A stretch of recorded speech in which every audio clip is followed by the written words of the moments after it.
Hi friends, আশা করি আপনারা ভালো আছেন। আজকে আরও একটা রেসিপি নিয়ে চলে এসেছি। আজকে মাঠের একদম টাটকা ওল দিয়ে মাছের ঝোল বানিয়ে আপনাদের দেখাবো। তো চলুন, এখানে আমি প্রথমে ওলটা কেটে নিয়েছি, ওল আলু কেটে নিয়েছি, একটা পেঁয়াজ নিয়েছি মিডিয়ামের সাইজের।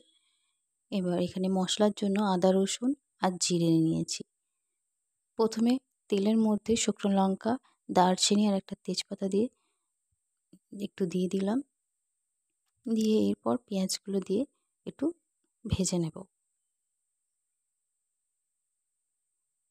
তো এখানে পেঁয়াজটা একটু হালকা করে ভেজে নিচ্ছি। এরপর কেটে রাখা আলু আর ওলটা দিয়ে দিলাম।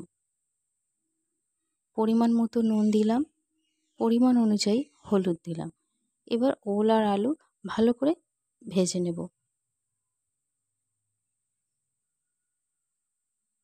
তো দেখুন, ওল আর আলু ভালো করে ভেজে নেওয়ার পর জিরে আদা রসুন বাটাটা দিয়ে দিলাম।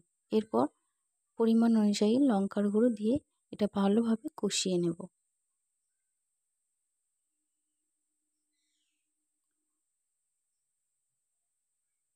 তো দেখুন, কষানো প্রায় রেডি হয়ে এসেছে।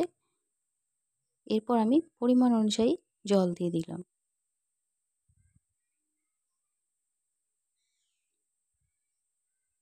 এখানে আমি মাছ আগে থেকেই ভেজে রেখেছিলাম। তো এবার ঝোল একটু ফুটতে শুরু করেছে, ওরই মধ্যে আমি মাছগুলো দিয়ে দিলাম। এবার একটা ঢাকনা দিয়ে ঢেকে দিলাম।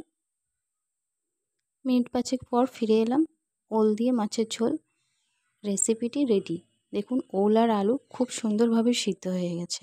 গরম গরম ভাতের সাথে এই হালকা পাতলা ওল দিয়ে মাছের ঝোলের রেসিপিটি জাস্ট দারুণ লাগবে। খেতে কিন্তু অসাধারণ।